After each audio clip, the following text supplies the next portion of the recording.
नितिन अपने गांव से मुंबई आया, उसने अपने गांव वाले पंजाब नेशनल बैंक यानी पीएनबी में जो अकाउंट खोला था ना, उससे एक छोटा सा बिजनेस शुरू किया था। लेकिन अब उसको अपने बिजनेस के लिए 40 से 50 लाख का बड़ा लोन चाहिए। वो गया मुंबई लोन लेने, लेकिन यहाँ के बैंक वाले बोलते हैं कि भाई नितिन, आपका अकाउंट तो हमारे दूसरे जोन का है और आपका बिजनेस अभी बहुत छोटा है। नितिन बेचारा सर पकड़कर बैठ गया। अब उसे कोई बड़ा बैंक चाहिए जो उसे पहचानता भी हो और उसकी हेल्प कर सके बड़ा लोन देने में। और यहीं पर आता है आज का सबसे बड़ा गेम चेंजर। आज बात हो रही है बैंक मर्जर 2.0 की। PNB, bank of Baroda, Canara bank, क्या ये तीनों मिलकर इंडिया का सबसे बड़ा सुपर बैंक बनने वाले हैं? तैयार हो जाओ, क्योंकि ये सिर्फ मर्जर नहीं है, ये है इंडिया के ग्लोबल इकोनॉमी में बॉस बनने की नई शुरुआत। दोस्तों, क्या पीएनबी, बैंक ऑफ बड़ौदा और कैनरा बैंक मिलकर सच में एक एमएसएमई बैंक ऑफ इंडिया बनने वाले हैं? ये न्यूज इतनी तेजी से क्यों फैल रही है और अगर ऐसा हुआ तो क्या आपकी जिंदगी और इंडिया की इकोनॉमी पर इसका क्या असर पड़ेगा? तैयार हो जाओ सब जानने के लिए, क्योंकि ये न्यूज आपको हिलाकर रख देगी। तो सबसे पहला सवाल तो ये है कि इतने बड़े बड़े पुराने बैंकों को एक करने की जरूरत क्या है? भाई सब ठीक तो चल रहा है। देखो, सरकार का गोल यहाँ पर बिल्कुल क्लियर है। उनको जो है दुनिया के टॉप 20 बैंकों में इंडिया के बैंक चाहिए। आज की तारीख में हमारा सबसे बड़ा बैंक एसबीआई वर्ल्ड रैंकिंग में कहीं 40 से 50 के आसपास आता है। और आपको पता है नंबर 1 पर कौन आता है? चाइना का आईसीबीसी बैंक। आईसीबीसी की असेस्ट वैल्यू, टोटल वैल्यू जो है इतनी है कि वो एसबीआई जैसे 7 बैंक खरीद सकता है। इतना बड़ा गैप है। तो इंडिया कहता है कि जब हमें एक ग्लोबल इकोनॉमी सुपर पावर बनना है तो हमारे बैंक भी सुपर पावर वाले होने चाहिए, बड़े होने चाहिए। मर्जर का पहला रीजन है साइज, हमारे ग्लोबल कंपटीशन में उतरने के लिए।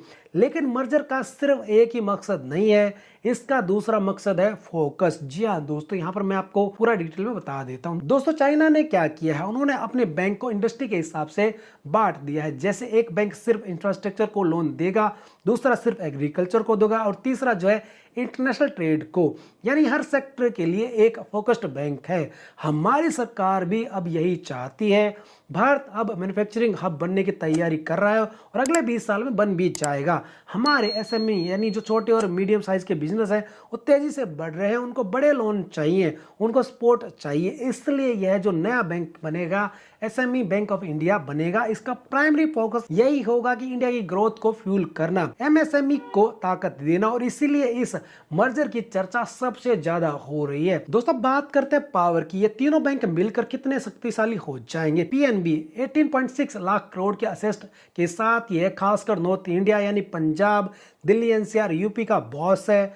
बैंक ऑफ बड़ौदा यानी बीओबी, ये लगभग जो है आपका 18.62 लाख करोड़ के साथ वेस्ट यानी गुजरात, महाराष्ट्र और सेंट्रल इंडिया में मजबूत है। कैनरा बैंक लगभग जो है 17.31 लाख करोड़ के साथ ये साउथ इंडिया यानी कर्नाटका, तमिलनाडु, केरल का किंग है। सोचिए, जब ये तीनों बैंक मिल जाएंगे, इनका जो टोटल असेस्ट वैल्यू है वो लगभग 54 लाख करोड़ रुपए हो जाएगा। और इस मर्जर के बाद यह आराम से 60-70 लाख करोड़ तक पहुंच जाएंगे। सबसे बड़ी बात, इन तीनों बैंक का कोर बैंकिंग सॉफ्टवेयर पिनेकल है, सेम है।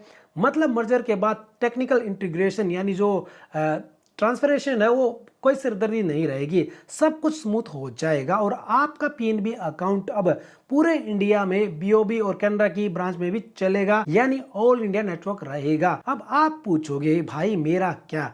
देखिए, जब बैंक बड़ा होता है तो उसका फायदा आपको भी मिलता है। पहला फायदा यहाँ पर यह है कि जो बड़े लोन है वो मिल जाएंगे।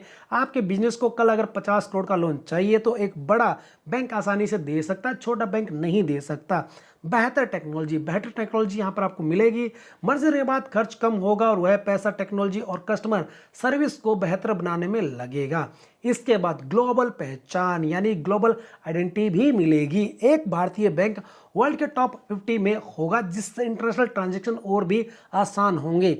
यानी यह मर्जर सिर्फ बैंक का नहीं है, यह भारतीय अर्थव्यवस्था के बड़े होते कदमों का सबूत है। हमारा देश बड़ा हो रहा है और उसे सपोर्ट करने के लिए हमें यह सुपर बैंक चाहिए। यह नया bank MSME bank of India, जिसके बनने की बहुत ज्यादा पॉसिबिलिटी है, सीधे सीधे वर्ल्ड के टॉप 50 क्लब में अपनी जगह बना लेगा।